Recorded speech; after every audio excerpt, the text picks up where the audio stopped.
Man, we're workers. I think that's the biggest thing that we bring to the puzzle, if you want to call it a puzzle, is we're constantly mowing yards for people that need help. We have we pressure wash people's driveways if we need to. We're just the hands-on guys. That's Yeah. the difference. And I think a lot of people want to show up in their little real estate suit and look all nice. Dude, I'm wearing a polo and like freaking chinos or polo and some shorts, like khaki shorts, 99% of the time. And I'm there to get dirty if I need to get dirty. I help with so much of the process. I almost feel like it's my own home. You know what I mean? When I'm selling it, because I'm so involved. And I think that's important. That's really, to me, what sets us apart from most people is like we're so hands-on. Welcome to the LandLife podcast with your host, PJ Riley.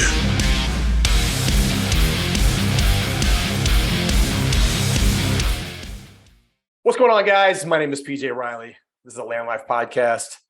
Guys, if you're getting value, like I say this every single time, but I'm going to say it again. If you're getting value, like, subscribe, and leave a comment. Guys, hit me up on Instagram, TikTok even. I know I'm too old and bald to be on TikTok, but I am on TikTok. So PJ Riley is LandLife on TikTok, Facebook, all those cool places. And guys, at the end of the podcast, our guest today, Steven's going to tell you where you can reach out to him. Make sure you contact him. If you want to do business with Steven, you want to help him, you want to invest with him, you want to buy a house. He sells houses. So if you want to, work with Steven, make sure you get his contact information and hit him up right after the podcast. Call him today. I'm sure I'll be ready today. Guys, so today our guest, Steven Randolph. How you doing, Steven? All right, man. How are you? All right, I'm doing great, man. Steven is the co-owner, or he's got a bunch of titles, of Karras-Randolph in San Antonio. He runs a podcast, a San Antonio Realty Pros podcast. Guy's super busy, and he's tearing it up out there. Steven, you're in San Antonio. That's a pretty big city. What part of the city do you work in? So basically, we're in like a suburb, I guess you could call it. Schertz, Texas, is where our local office is located at. And we're right off Schertz Parkway here in 35. So it's really easily accessible. It's a great community. Schertz is great. San Antonio is nice. It's just seventh largest city, but it's just most of my business is focused out in the Guadalupe County areas and rural areas, and then the Schertz, Cibolo, Marion area. Yeah, so I was out there, a year ago, 2 years ago, and that place is blowing up. Yeah, it really is. There's subdivisions popping up everywhere. Yeah. The markets, obviously with the market stuff going on right now, we got a massively low inventory. Builders just can't keep up with the demand.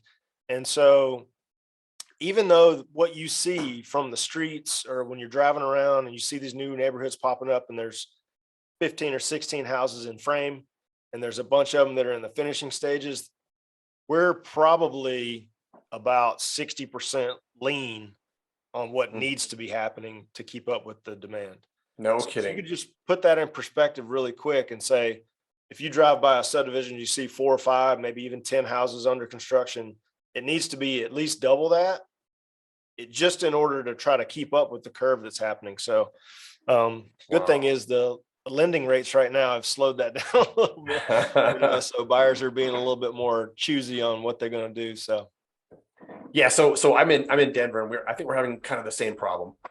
There's just not enough houses, so the price of these houses is getting ridiculous. Yeah. Just out of control. Is that the same thing out there? Yeah, over the last year, I think we saw probably some of the most like gross increases in home prices that I've seen since I've been in. And I just finished my 4th year, starting my 5th year as a real estate agent. And we've owned the company for about 2.5 years. And I've been through every market. I've been through a pretty much flat out buyer's market. I've seen a flattening of that. And then it took off right around the pandemic into an all out feeding frenzy seller's market. And now when the interest rates got kicked up, I mean, you could see the train is big, right? So you ever see a train try to slow down? Well, this thing, you put the brakes on and then it kind of slowly creeps to a stop, but we are hard on the brakes right now. It's crazy. All right. So in the future, though, what does the future look like for real estate? Is there going to be a crash? Or in your opinion, you don't have to, you don't have to know this for sure, but Yeah. in your opinion, in your humble opinion, what is this going to look like? It's going to be a buyer's market in a year, 2 years, 3 years, or are we going to continue along the same path? I feel like, and this is like a short answer to what could be probably the whole podcast, right? The first part, because I'm a professional, I'll tell you the first answer is I don't think we're going through a crash. You see that a lot. And I like to tell people this right now, if they haven't already seen it on some kind of TikTok video or whatever, but what we're seeing in now and what we were seeing in 2007, 8, and 9 was a completely stark different, right? So where they had bad lending practices, selling bad money, bad loan practices, that's what caused the market to collapse because people weren't paying their mortgages, right? What we're seeing now is they've tightened up the lending restrictions. They've put in a lot of rules and regulations in order to make sure that lending is done correctly. So the people that can buy homes now can actually pay for them. And now what we're seeing is because money was so cheap to buy, 2% interest rates running around here. It's going to create a huge demand. Why not buy a new home when you can buy it for nearly nothing, right? So percentage wise. And now we're back at those 6.5, 6.25 rates that when I bought my first home in 2007, and that was a great rate. I got a VA loan at 6.25. I'm living life is good. Now everybody's like, oh my God, that's ridiculous. So we're back to where we started. And for the future, I would say I would keep an eye on it for the next 6 months. We've got some elections that need to happen. The political overturn typically will make markets. And you probably know that just as well as I do. So we got to wait. I wouldn't really give out like a specific thing until after the presidential elections for 2024 to find out what the market's going to do. If it'll sustain that long, then hey, we're in good shape. But that's so no crash up until 24, at least. I don't see it happening. And I don't really see the Fed raising the rates any higher. That's going to cause lenders to, raise their rates. So I don't really see that happening. They're printing money, man. Yeah. They're printing it. So we'll see what happens. Cash now. They have all this extra money. Yeah. I don't know where it's coming from. I have no idea either. I want some of it though. I don't seem to be getting it. I don't know who's getting it and why they're getting it, but it ain't coming to me. We got to change our thinking. I heard someone say on a video the other day, it was like an interview, and the guy was talking about money's not real. It's like money is not. I think it was Andrew Tate. I probably shouldn't have said that on your podcast, that word, because he's banned from everything. I like Andrew Tate. Yeah, he's pretty straight. But no, he said, money, once he found out that money wasn't real, he figured out how to manipulate, currency, the flow of cash. So yeah. One thing about Andrew Tate, though, I will say, way off topic. He was a legit fighter. No, I watched some videos of him. He was a real kickboxer. He's a beast. Yeah. We were in about the same weight division, and Andrew Tate was a legit fighter. He was about as high as a level as you're going to get. That's awesome out there. So there's a lot of things you can say negative about him, I guess. But right, one thing you can't deny is he was a legit fighter. Yeah, absolutely. All right. So one thing I did notice though too is the housing is not. People are able to buy houses, but they're crashing on their cars. So these cars are getting repoed. So everybody's cars are getting repoed because they're not able to pay for these vehicles that they recently bought. It's kind of interesting though. Like I'm assuming that that's going to roll into a house at some point. These repo lots are packed. They're just full right now of cars that people weren't able to pay for. That's got to roll into something. You got to run out of cash at some point. Yeah. And so what part of the country is that you're seeing that? Mainly? Yeah, well, here in Denver, in Nevada, I know that it's happening out there. Just tons of repossessions. Wow. It's overwhelming amount of repossessions. If you, if you look online, if you search on YouTube, I know there's a guy, Graham Stephan, I think his name is, did a tour with a repo, with a guy that does repossessions. And I mean, the lot they were on was massive. And I know for a fact, being around some of the people I'm around here in the Denver market, that the exact same thing is happening. Repossessions are through the roof right now. People are getting their cars just taken. Yeah. And it's kind of one of those markets that not a ton of people know about, right? I mean, unless you get your car repoed or you watch your neighbor get it hooked up and taken off, you really don't notice it. I did notice maybe 2 years ago, everyone pulling up in brand new cars, nice cars too, cars that they probably couldn't afford. Yeah. Cars that I'd look at these guys and I'm like, man, you have another new car? Like, that's pretty amazing that I know what job you have. I know what you're doing. Yeah. So it's kind of, to me, it almost seems like an indicator that maybe people don't have the money that they're telling you they have. Right. So that would just be my thought of, the housing market may be next. Yeah, but and like you said, you're on the inside, you see it all. Yeah. I mean, I think, and maybe a lot of that has to do with the fact that a lot of people didn't work, or their jobs got shut down or the company closed. Not that they got fired, they just lost their job. They can't. So the last thing to go is the car. You pay your house payment, you pay your electric, you 4 walls, right? You pay the electric, water, gas, and whatever, the house payment. All the other things. Other than that, I mean, what are you going to let go first? Car? You're not working anyway. Ain't driving it. That's true.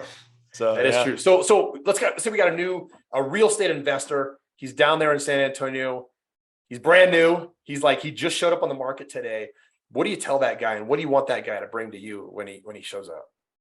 Well, you get the fly by night investors, I just got into investing in real estate, and then what they want to do is take a bunch of classes. But if I was approached with a savvy investor that knows what he wants, I want to know what his short and long-term goals are, because I can show him different properties that are going to fit either need. So let's just put him in a box and say that it was a veteran that just got out of the military and he came to me, let's just say he's still in and he wants to use his VA loan. He's here, going to be here for 4 years. I would tell that guy, like, hey, look, you probably need to buy a fourplex, and you need to live in one of the units, rent the other 3 out. You're going to get your BAH.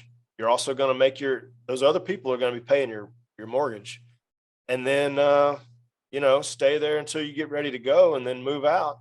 Take that VA loan, find out how much, they have left over on their allowance, and maybe do that again in the next state, right? And just keep these properties flipping and make sure they're managed by a good property management company. And so he don't got to worry about it, because when he ships off in 4 years to the next duty station, he's not going to want to have to worry about what's going on in San Antonio, Texas's rental house, And so that would be, if you wanted to put like a form factor on one specific example, that would be what I would tell them. Okay. If it's just Danny flips it, I'm going to go tell him to find the crappiest house on the nicest street and do his thing, So you're still saying that's still a viable option though. So like, maybe that was a thing 5-10 years ago. Sure. But you kind of wonder, like, from the inside, from where you're at, like, is that still the thing to do? Is it still, it's still, you can still buy a house, rent a house out, and you're still going to make the money you were making, 5 years ago. Yeah. And I think you got to be careful with that, because listen, I can go to any title company in San Antonio and I can stand there all day and deals close all day, every day, in every title company in almost every town across the United States. Deals are going to happen regardless if it's a sale of a pre-owned home, a new home, or a flip, right? They're still going to happen. You got to figure out kind of where you fit into that. But if you got a flipper that's making $40,000, $50,000 5-10 years ago on, average flip, well, his profit margins are definitely going to be a little bit lower, but they're going to have to keep that momentum. They may have to take on more projects in order to make up for that lost revenue. But I would say, there's always a house. When I used to sell cars, when I got out of the Marine Corps, I started selling cars, and my manager told me, he said, son, there's an ass for every seat. So you ain't got to worry about what that car looks like. Yeah. No matter what kind of tires are on it. He's like, there's an ass for every seat. Somebody's going to buy that car. So same thing with houses. It's just the person for every front porch, I guess.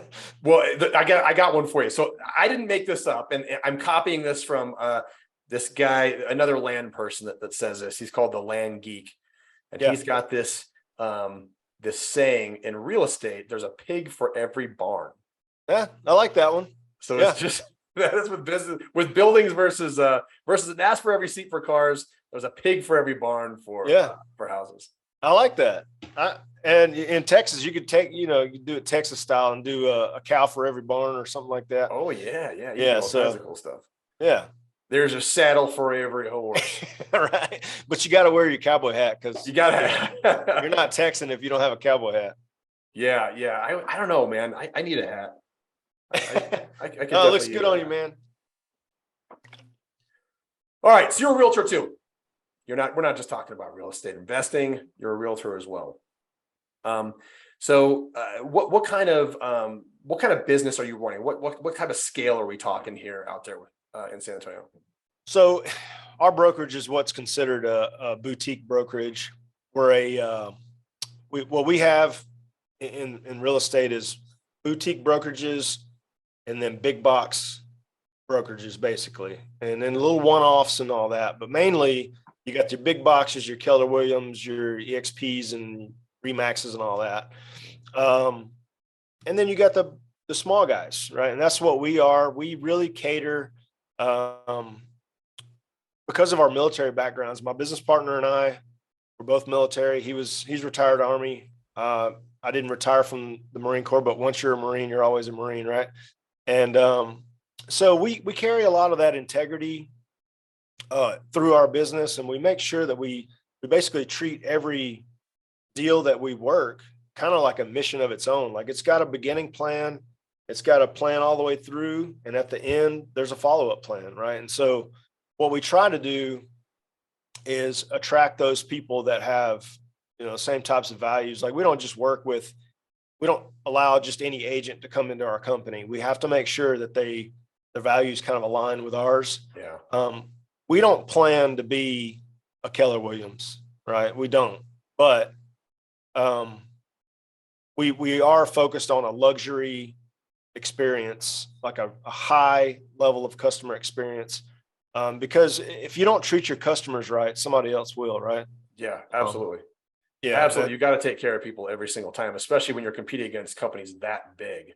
Yeah. In a big market too. It's not like you're and there's off in some small town somewhere, Yeah, well, there's 1,560 some odd offices in the San Antonio MLS, and basically with a brokerage of 5 or 6 agents, which what we have, we're in the number 123, I think, and that doesn't even include all of our deals. I mean, we're ahead of a lot of big companies, and it's just 3 or 4 people producing. So it says a lot about the company and our mission. So. Yeah. What specifically sets you apart? You guys said you basically give them a luxury experience, but what specifically is like setting you guys apart right now? Man, we're workers. I think that's the biggest thing that we bring to the puzzle, if you want to call it a puzzle, is we're constantly mowing yards for people that need help. We have we pressure wash people's driveways if we need to. We're just the hands-on guys. That's the difference. And I think a lot of people want to show up in their little real estate suit and look all nice. Dude, I'm wearing a polo and like freaking chinos or polo and some shorts, like khaki shorts, 99% of the time. And I'm there to get dirty if I need to get dirty. I help with so much of the process. I almost feel like it's my own home. You know what I mean? When I'm selling it, because I'm so involved. And I think that's important. That's really, to me, what sets us apart from most people is like we're so hands-on. I don't have a transaction coordinator touching the paperwork. Everything is done solo, so it's a different touch for sure. Yeah. And that shows too, when you're doing business with people and, you're the guy out there, you're talking to them on scene, someone's power washing the driveway, you're treating it like your own house. That absolutely shows. I mean, people know that. They realize that. Well, I also do all my own drone footage and video work. I do the 3D Matterport tours. I don't know if you've heard of that before. I've seen your videos on YouTube. Yeah, I do those videos on all, and every single house that gets listed by me has a Matterport tour, and I think it's invaluable. I mean, a lot of people charge $400 or $500 just for photos alone, and that's Yeah. part of my deal. I don't charge any extra fees. I don't think that it's necessary. We make enough money as it is. If I close a $600,000 house, bro, 3% of that ain't chump change. That's not a bad day. It's And not a I'm bad day's not, work. yeah, and I don't feel the need to charge anybody other than, that. So I think I don't know. Yeah, no, I saw your videos. They're good quality videos too. Everything looks really good. It's very nicely done. It's very professional, good music in the background and everything. And Appreciate it. Yeah. all it does look really good. What about social media? Are you guys like popping off on social media? Where are you guys at there? So, we've got every realtor really has their own business page and their personal page. We have one as a company. I mean, there's a lot of, I don't know if you'd call it fake light. The problem that we've had is on Facebook is we have like low interaction. And that's something that I pretty much dedicated myself. I know we talked about before the show, talking about getting our marketing squared away and talking about the 12-week year and all that. Yeah. But we're not, at this point in the game, it's so early. We're really not dialed in. We've been doing the shotgun approach for a little while, just trying to make sure that we're mainly focused on client, interaction. Yeah. And we're actually working right now on some plans with including the 12-week years, kind of planning methods and all that to get the branding and personal branding stuff online, because that's the piece that we're missing. Yeah. And we'll get into the details of that too. The 12-week year here in a second. I noticed when I started adding in all the social media sites, I mean, everything, TikTok, Yeah. It's not for 15-year-old girls anymore. It's not. You get on there and you realize how many people that are in your world or looking for your product are actually there watching those videos. Yep. And for example, that TikTok algorithm changes so fast. I mean, within minutes, it's different. You can scroll through. If you look through, you're looking through, Stephen Randolph's properties, and you see one and you like it, you stay on that video the entire time. There's a very good chance another one of his properties are coming up, right? And another one, and it just feeds you what you want, and it does it very quickly, which can be really bad if you have a problem or you like the wrong thing. But if you like the right thing, and if you're advertising, it can be just amazing. So you said you're using a 12-week year now. How are you guys incorporating the 12-week year, which is an awesome book, and I am also doing it myself. How are you guys doing this to incorporate into the team? Yeah, so we basically do a training every Monday at 10 a.m. with all of our agents, our entire company, and whoever else will show up for the most part, right? We've got a training room over at another office. And we basically did it 4 parts of the book from start to finish. And we're doing trainings and classes on how, basically the meaning of the book and the point of the book, all the way through the implementation process of getting the schedule together, vision boards and all that. And I think the way that I'm using it is a multifaceted approach. I'm using a couple different things to meld together one system that really works for me, because, as well as I do, PJ, like not every single thing is going to be working for, Jane and John and Fred and all these people. Everybody's got to kind of twist it and mold it to themselves. So I've kind of put it together as, I've got my scoreboard over there on the wall, and then over here I've got a vision board. You can't see it, but I think it's on a dry erase board, and it's got pictures and statements and affirmations on it that I use. And I've got a time block for my power hour in the morning. So when I get here in the morning, I've got 30 minutes blocked off for social stuff. I've got 30 minutes of text and emails to my SOI. I've got 30 minutes of potential deal follow-up that I talked to yesterday or the day before. And then I've got an hour of drip campaigns and marketing and prospecting. And that's what I'm doing to like build my personal brand, because what I found is I turn my phone off. It's basically in airplane mode from 8:30 in the morning till 12 o'clock. And that's my power hours. So that's all building brand, marketing and all the stuff that I need to get due to progress my business forward. And then from 12 to about 1 o'clock, I have some time to reflect on what I got done, or like any kind of deal that I need to work on. I can work on it for an hour, hour and a half. Usually by 2:30, man, it's my time. So I think if you make yourself like wildly available to yourself in the afternoons, you get all your business done in the morning, first half of the day, you got time for errands. And because we throw in haircuts and all this other stuff in the middle of what we're supposed to be doing productivity work. So that's kind of. Yeah, guys, we're not advertising for the 12-week year. We don't get anything from it, but it is an absolutely great book. And actually, I'm going to put it right there. Look up. I'm going to have it on this right there. There you go. It's a 12-week year. It's an awesome book. Yeah. We were talking earlier, and I incorporated it last year and hit a goal on the 40. So I had a 12 weeks. The very last day at 11 o'clock at night.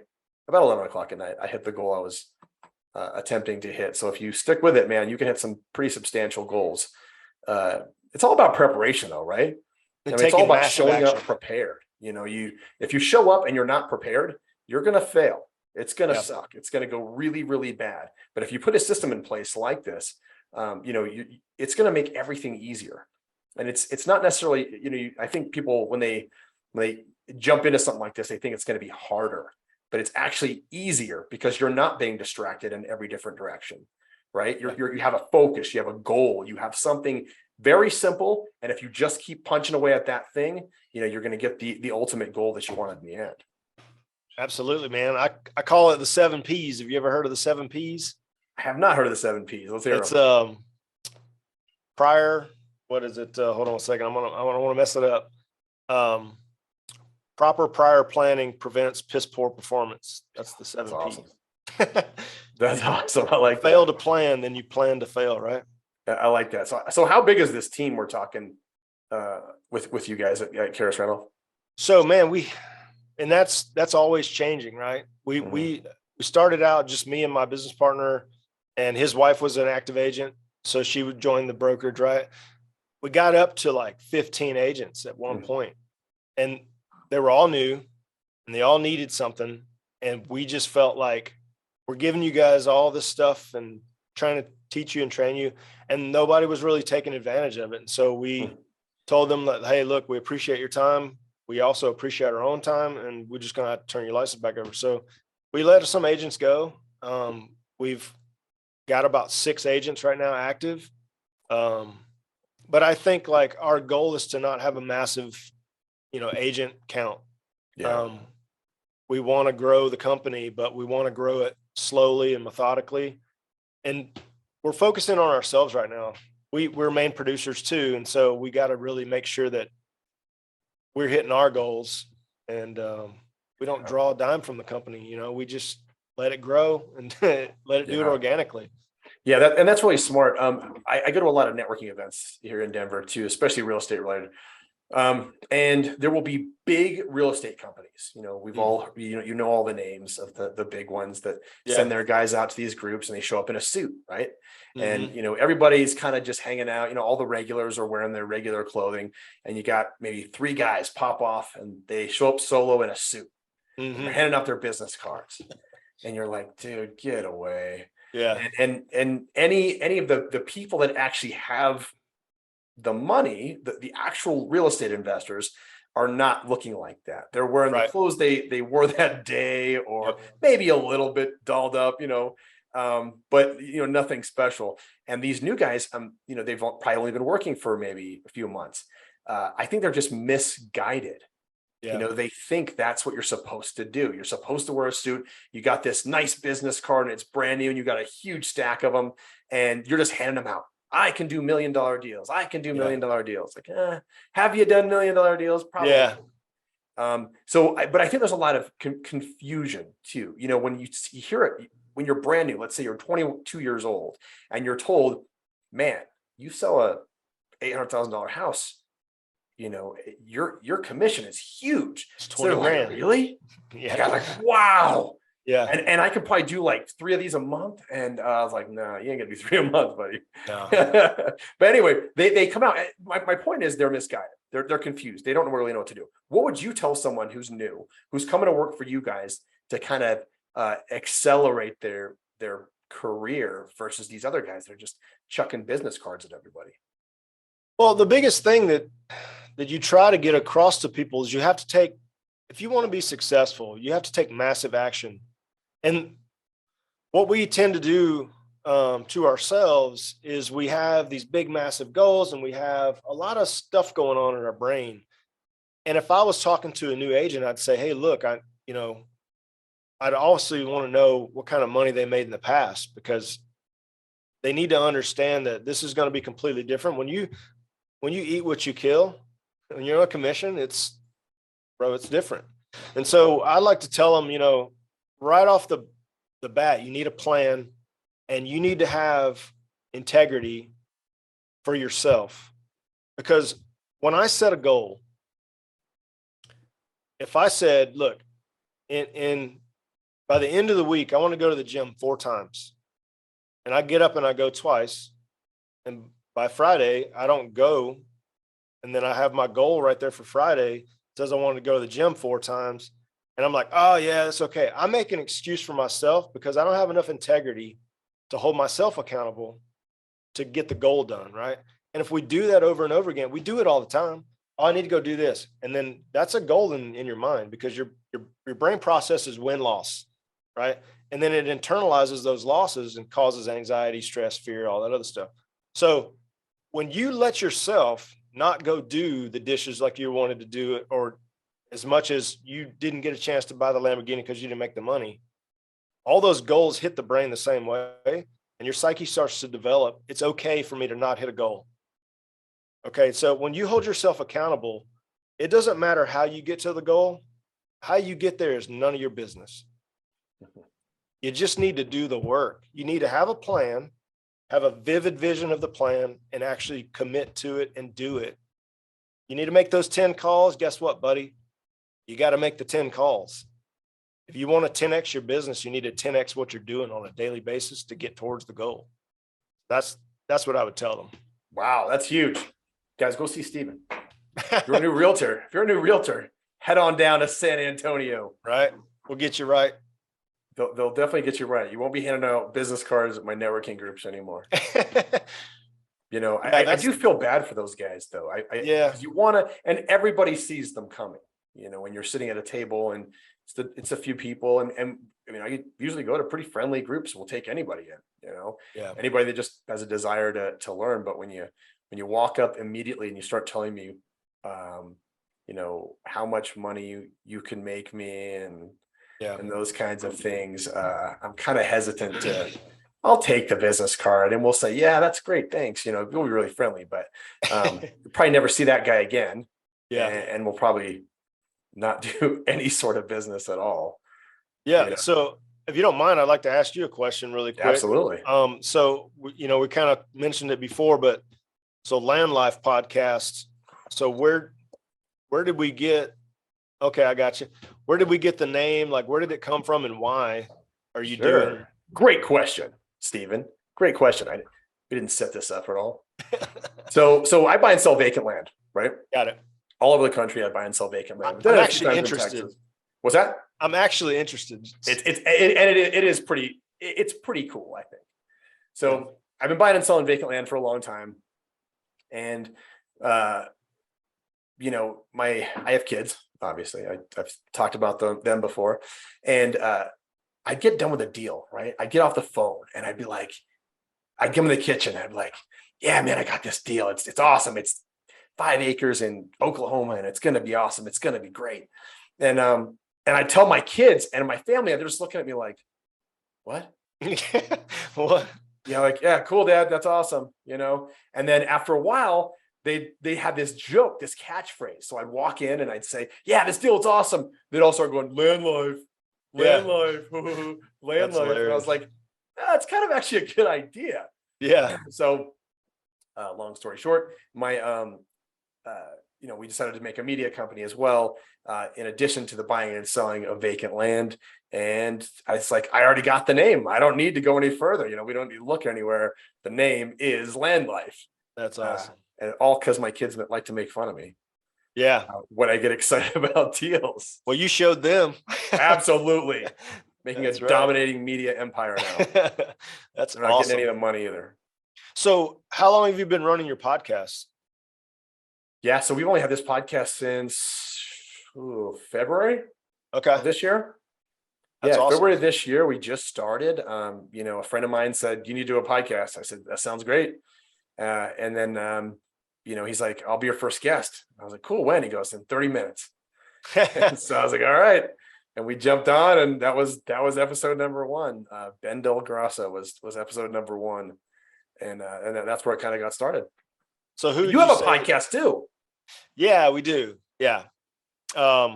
It's a live podcast. That's even more interesting. Like the guests are there in the room with you. Yeah. So I just say this. I prefer having the studio with the table, and we have 4 microphones we can connect up. But I started doing the video because I'm a huge Joe Rogan fan. Yeah. And I love the idea of like having a video format.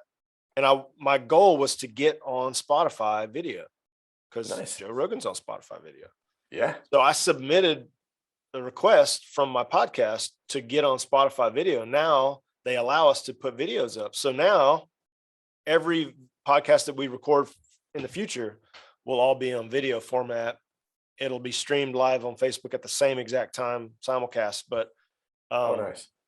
Yeah, it's cool. It gives it a little bit more depth to the show, and I think it brings people's characterizations out a little bit. It's just interesting. I just think it's cool, and it's fun to play with all the toys, Yeah. And what I like about, this is kind of one of the reasons I started all this stuff too, is if people don't know you, they're not going to work with you. Right. If people That's 100% true. Oh man. And it's a Grant Cardone saying, I'm just stealing it. Still just about every saying and quote I have, but so if people don't know you, they're not going to work with you. So if people see you on a podcast and you are the San Antonio Realty pros, they're going to come to you first. Yeah. And I don't care who is the big name in town. If I know you, I've seen your face before, and especially if I've seen you online, if I've seen your face online, and I watch your podcast all the time, I know you. You may not know me, but I know you. It's amazing how many people will come up to you and say, they'll start talking to you like you guys have been friends forever, and maybe all you are is Facebook friends, right? Mm-hmm. But they see your pictures all the time.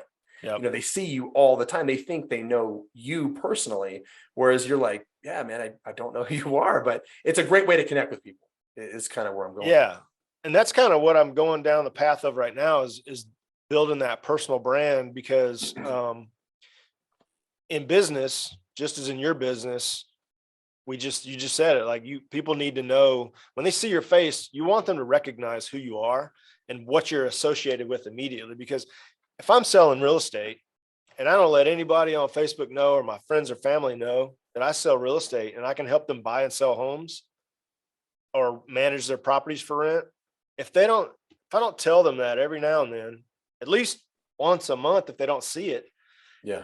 If they're in the grocery store and they're in checkout line and somebody's like, oh, my house is on the phone, they say, oh yeah, well, my friend's a realtor.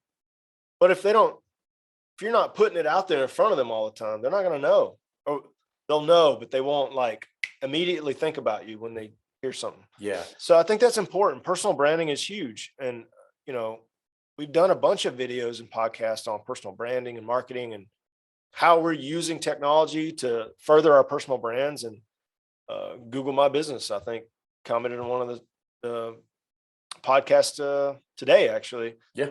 And it was about Google My Business and how important that is to grow a personal brand. Yeah. Everybody searches Google for everything. Guess what the number 2 search engine is? YouTube. Yes, It's sir. like, Yes, so if you're not sir. on both of those platforms, like doing your thing, you got to figure something else out. Absolutely. Yeah. Just think, I know, when we were kids, there was no Google, at least when I was a kid. You're younger than me, but Yellow Pages. yeah, you had to physically go in. That's why everybody did AAA. because it was the Yep. first thing you see, right? Yep. Everybody had AAA Realty, AAA, whatever it is. So Mhm. now you can just put the name of whatever your company is. And if people search San Antonio Realtors, they're going to find a San Antonio Realtor like you, right? Yep. If people search, LandLife or land investing, there's a good chance they're going to find me. Yep. Another thing is having your name be the first thing people find when they look for you. Yep. That's huge. And I did not realize how big that was until a friend had told me they were an influencer, not a friend, a acquaintance of a friend said they were an influencer. Yeah. They were the speaker. They were a big, important person. So we Googled their name. They didn't show up. Yeah. And we thought, wow, that's very strange. I thought they were, a big name. So we Googled our own names and it was the first thing that showed up on Google. Yeah. So that's what you want. You want your name being first, the first thing people see. I don't care if they're looking for Stephen Randolph, the golfer, the comedian. There was a comedian. Yep. Stephen Randolph, the comedian. Cool. They're all going to be second, third, fourth. I don't care what it is. They're going to see Stephen Randolph number one, and then San Antonio Realty. They're going to see me number one there too. Yep. You want to be the top of that phone book.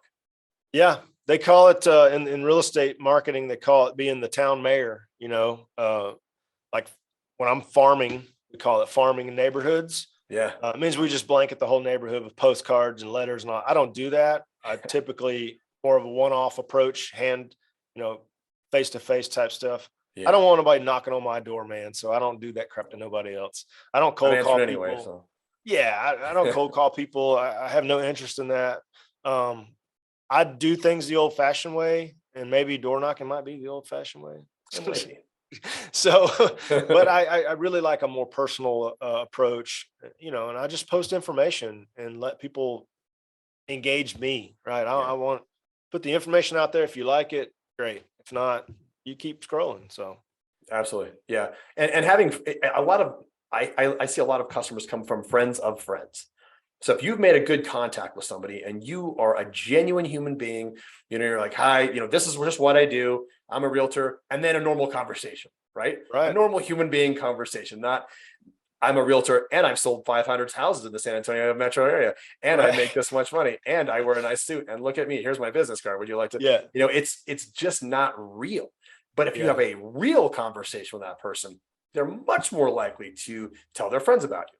Right. And then their friends' friends. And then eventually it becomes, we have a friend who's a realtor versus I got this business card. I really don't know this guy, but here, take it. Yeah. I think those are a lot of missed opportunities. And really it comes into overdoing it. Sometimes people just kind of overdo it. They're a naturally introverted person. And then when they try to be outgoing, it comes off creep. So it's like, what? That might be it too. For sure. All right, Stephen, how can people find you? So, man, I'm on TikTok of all places at Real Estate Marine, or @ Real Estate Marine. I have an Instagram at Stephen Randolph _realtor. My Facebook is two places. I'll plug the San Antonio Realty Pros podcast and then Stephen Randolph. If you look it up on Facebook for my business page, it's called Sell It with Stephen. So it's at Sell It with Stephen on Facebook.